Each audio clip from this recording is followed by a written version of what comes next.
নমস্কাৰ বন্ধু-বান্ধৱীসকল, কি খবৰ আপোনালোকৰ? তো আপোনালোকক মোৰ ইউটিউব চেনেল পৰুৱা টিপছ এণ্ড ব্লগছলৈ পুনৰবাৰ স্বাগতম জনাইছোঁ। তো বন্ধু-বান্ধৱীসকল, এটা বহুতেই ভাল খবৰ যে পুনৰ আহি গ'ল অসম চৰকাৰৰ নতুন চাকৰি। তো যিসকল বন্ধু-বান্ধৱীৰ শিক্ষক হোৱাৰ সপোন আছে তেওঁলোকৰ বাবে এটা বহুতেই ভাল খবৰ যে ফাইনেলি আহি গ'ল DEE নিউ ভেকেঞ্চি। তো ভেকেঞ্চি কিমান আহিছে, কেতিয়াৰ পৰা অনলাইন এপ্লাই, সকলো ডিটেইলছ সহকাৰে আপোনালোকক এই ভিডিঅ'টোৰ যোগেদি জনাম। তো চাই যাওক ভিডিঅ'টো লাষ্টলৈকে।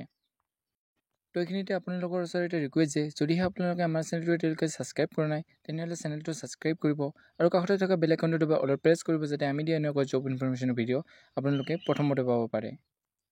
DEE Assam Recruitment 2024 notification out for 35,133 LP and UP teacher post.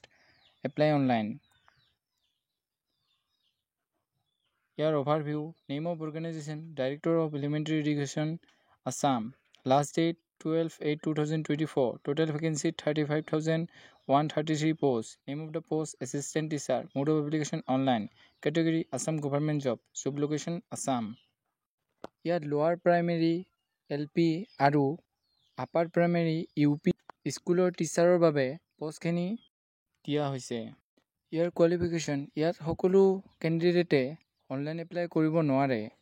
ইয়াত কণ্ট্ৰাকচুৱেল টিচাৰ অৰ্থাৎ যিসকলে নিজৰ গাঁৱৰে কোনো স্কুলত সৰ্বশিক্ষা অভিযানৰ অনুসৰি 5 বছৰ ঠিকাভিত্তিক শিক্ষকতা কৰি আছে তেওঁলোকেহে ইয়াৰ বাবে এলিজিবল হ'ব।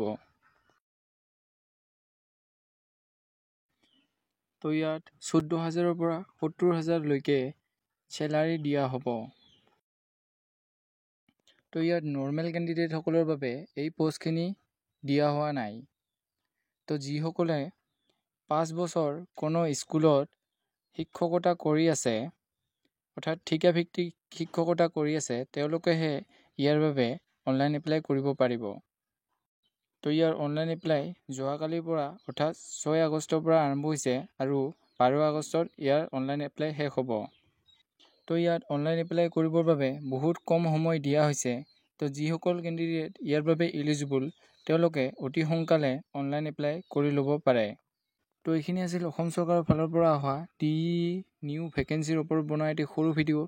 যদি ভিডিঅ'টো ভাল পালে তেনেহ'লে লাইক কৰিব, কমেণ্ট কৰিব, বন্ধু-বান্ধৱীসকলৰ লগত ভিডিঅ'টো শ্বেয়াৰ কৰিব যাতে তেওঁলোকে এই ইনফৰমেশ্যনটো পাব পাৰে। তো আজিলৈ ইমানেই। জয় হিন্দ, জয় অসম।